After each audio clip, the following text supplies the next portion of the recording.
নমস্কার বন্ধুরা, welcome back to my channel Champa Rannaghar. আজ আমি আপনাদের সঙ্গে শিমের একটা দুর্দান্ত স্বাদের রেসিপি শেয়ার করে দেখাবো। প্রথমে দেখুন, এখানে 250 গ্রাম শিম নিয়ে নিয়েছি। আর শিমগুলো কিন্তু বেশ কচি ছিল। এখন শিমগুলোর আঁশ ছাড়িয়ে নিতে হবে। তো যে শিমগুলোর আঁশ ছাড়াতে অসুবিধা হয় সেগুলোকে ছুরি দিয়ে ঠিক এইরকম আঁশ বরাবর এরকমভাবে কেটে নিতে হবে। কেটে নিলেই কিন্তু আঁশটা উঠে যাবে, কারণ কচি শিমের অনেক সময় আঁশটা উঠতে চায় না, সেজন্য ঠিক এরকমভাবে এর পাশে যে আঁশ থাকে সেটাকে তুলে নিলে হবে। আর অনেক শিম আছে সেগুলো কিন্তু ছট করেই আঁশটা উঠে যায়। আর আঁশটা ছাড়িয়ে নেওয়ার পরে শিমগুলোকে একটু ফাঁক করে দেখে নিতে হবে যে ভেতরে কোনো পোকামাকড় আছে কিনা। তবে দেখতেই পাচ্ছেন শিমগুলো কিন্তু বেশ কচি। এখন শিমগুলো সব ছাড়ানো আমার রেডি হয়ে গেছে। একটা কড়া বসিয়ে নিয়েছি, কড়ার মধ্যে দিয়ে দিয়েছি জল। এখানে হাফ বাটি মতো জল আমি ব্যবহার করেছি। এখন শিমগুলোকে জলের মধ্যে আমি দিয়ে দেবো। শিমগুলোকে একটু ভাপিয়ে নিতে হবে। ভাপানো মানে শিমগুলোকে একটু সেদ্ধ করেই নিতে হবে, তবে খুব বেশি না, যাতে গলে না যায় সেদিকে খেয়াল রাখবেন। এখন এর উপর দিয়ে দিচ্ছি একটু পরিমাণ অনুযায়ী লবণ। লবণটা দেওয়ার পর 5 মিনিট মতো হাই ফ্লেমে ঢাকা চাপা দিয়ে ফুটিয়ে নেবো। 5 মিনিট পর ঢাকাটা আমি তুলে নেবো। শিমগুলো যখন কালারটা চেঞ্জ হয়ে ঠিক এরকম হয়ে আসবে, তখন কিন্তু শিমগুলোকে এই জল থেকে আমি তুলে নেবো। শিমগুলো কিন্তু এখন সেদ্ধ হয়ে গেছে। এবারে এগুলোকে জল থেকে তুলে নেওয়ার পর চলে যাব পরবর্তী স্টেপে। প্লিজ বন্ধুরা, প্রথম থেকে শেষ পর্যন্ত ভিডিওটি দেখবেন। ভিডিওটি কিন্তু বেশ ইন্টারেস্টিং।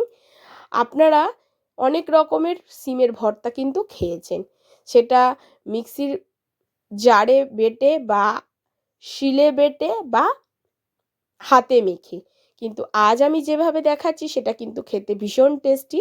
এখানে দেখুন, প্রথমে 1 চামচ সর্ষের তেল দিয়ে দিয়েছি, তার মধ্যে 3টে ছোটো সাইজের পেঁয়াজ কুচি, 10-12টা রসুন কোয়া, আর দিয়ে দিচ্ছি 5-6টা কাঁচা লঙ্কা। ঝালটা আপনারা আপনাদের পরিমাণ অনুযায়ী দিয়ে দেবেন।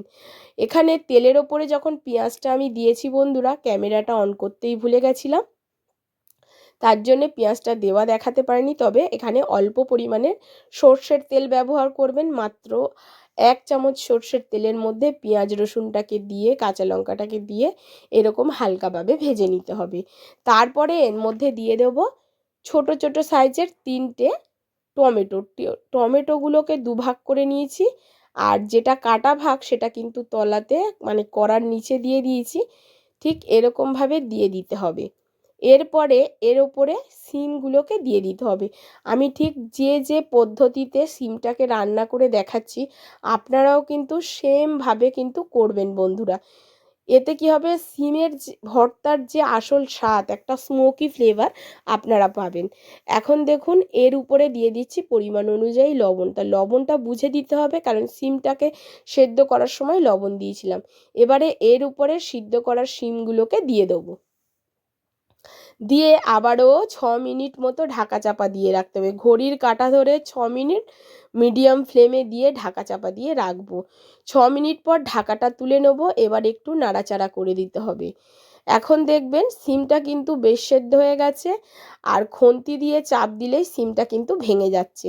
এইভাবে কিছুক্ষণ একটু নাড়াচাড়া করে নেব। নাড়াচাড়া করে নিয়ে আবারও এই শিমটাকে ঢাকা চাপা দিয়ে রাখবো, কারণ এখনও কিন্তু টমেটো থেকে জল বেরোয়নি। টমেটোটা আরও একটু নরম হবে, আরও গলে যাবে একেবারে টমেটোটা, কোনো জায়গায় দলা পাকিয়ে থাকবে না টমেটো। এইরকমভাবে এটাকে আবারও 5 থেকে 6 মিনিট এই অবস্থাতে ঢাকা চাপা দিয়ে রেখে দিতে হবে। বন্ধুরা, এইভাবে অন্তত একবার বাড়িতে বানিয়ে খেয়ে দেখবেন। এতে আরও একটা জিনিস আমি অ্যাড করব। তো 5 থেকে 6 মিনিট পর আবারও খুলে নিলাম। এখন দেখুন কতটা জল ছেড়ে দিয়েছে। পেঁয়াজ জল ছেড়েছে, টমেটো জল ছেড়েছে। এবারে কিন্তু খুব ভালো করে খুন্তি দিয়ে আমি এগুলোকে ঘেঁটে দিচ্ছি। অবশ্যই এগুলোকে ঘেঁটে দিতে হবে। কিছু রসুন গোটা থাকবে, কিছু রসুন কিন্তু এর মধ্যে ঘেঁটে যাবে।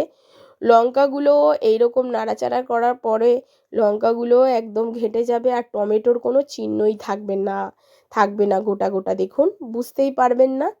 ঠিক এইভাবে খুব ভালো করে নাড়াচাড়া করে এটাকে 2 থেকে 3 মিনিট মতো ভাজতে হবে। এর মধ্যে যেন কোনো রকম জল জল ভাব না থাকে। এবারে সিমটাকে মধ্যিখানটা একটুখানি ফাঁকা করে নেবো কড়াইয়ের। উপর দিয়ে একটু দিয়ে দিচ্ছি ধনেপাতা কুচি, তার আগে ধনেপাতা কুচি দিয়ে আবারও একটু নাড়াচাড়া করে নিচ্ছি। এবারে মধ্যিখানটা একটু ফাঁকা করে দেবো, দিয়ে এবারে এর মধ্যে হাফ চামচ সর্ষের তেল দেবো, কাঁচা সর্ষের তেল দেবো হাফ চামচ।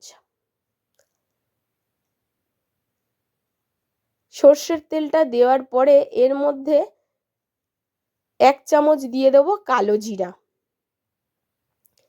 কালো জিরাটা কিন্তু আপনারা আগে থেকে মেশাতে পারতেন, কিন্তু আগে থেকে দিলে কিন্তু যখন আমি পেঁয়াজ রসুনগুলো দিয়েছি তখন দিলে কিন্তু কালো জিরের যে সুন্দর একটা ফ্লেভার শিমের সাথে মিশে সুন্দর একটা স্বাদ দেয়, সেটা কিন্তু পেতেন না। যখন সমস্ত কিছু একেবারে ভর্তার মতো হয়ে যাবে তারপরে কাঁচা সর্ষের তেলটা দিয়ে তেলটা গরম হলে তারপরে এর মধ্যে কালো জিরে আর শুকনো লঙ্কা দিয়ে দেবেন দুটো, ঝাল অনুযায়ী আপনারা লঙ্কাটা ব্যবহার করবেন।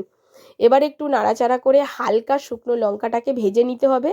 এখন দেখবেন একটা সুন্দর বেশ গন্ধ বেরোচ্ছে, কালো জিরে, রসুন, শিমের, তারপরে শুকনো লঙ্কার বেশ সুন্দর যখন একটা গন্ধ বেরিয়েছে তখন এবারে সমস্ত কিছুর সঙ্গে ওই কালো জিরেটাকে আবারও মিশিয়ে দিতে হবে। খুন্তি দিয়ে খুব ভালো করে এটাকে চেপে চেপে একেবারে ভর্তা টাইপের করে দিতে হবে, বুঝতেই পারছেন। আর রসুনগুলো কিন্তু এই রকম গোটা থাকলে কোনো অসুবিধা হবে না, ভাত, রুটি, পরোটা কিসের সঙ্গে খাবেন বন্ধুরা, খেয়ে দেখবেন কত টেস্টি লাগে। এখন যে দুটো শুকনো লঙ্কা দিয়েছিলাম সেগুলো একটুখানি এর মধ্যে ভেঙে দেবো, আর কিছু রসুনকেও একটু আমি এর মধ্যে ভেঙে দিয়ে হাত দিয়ে একটু মেখে নেব। উপর দিয়ে আপনারা চাইলে একটু কাঁচা সর্ষের তেল ছড়িয়ে দিয়ে এটাকে গরম গরম ভাতে সার্ভ করুন, বা গরম গরম রুটিতে সার্ভ করুন, বা গরম গরম পরোটাতে। দেখবেন বন্ধুরা এত দারুণ টেস্টি হয় না, বাটা বাটির ঝামেলা ছাড়াই তৈরি হয়ে যাবে দুর্দান্ত স্বাদের সিম ভর্তা। আশা করছি আমার আজকের এই সিমের রেসিপি আপনাদের ভালো লেগেছে। যদি ভালো লাগে অবশ্যই একটা লাইক করবেন, শেয়ার করবেন, আর কমেন্ট করে জানাতে ভুলবেন না আপনি কোথা থেকে আমার ভিডিওটি দেখছেন।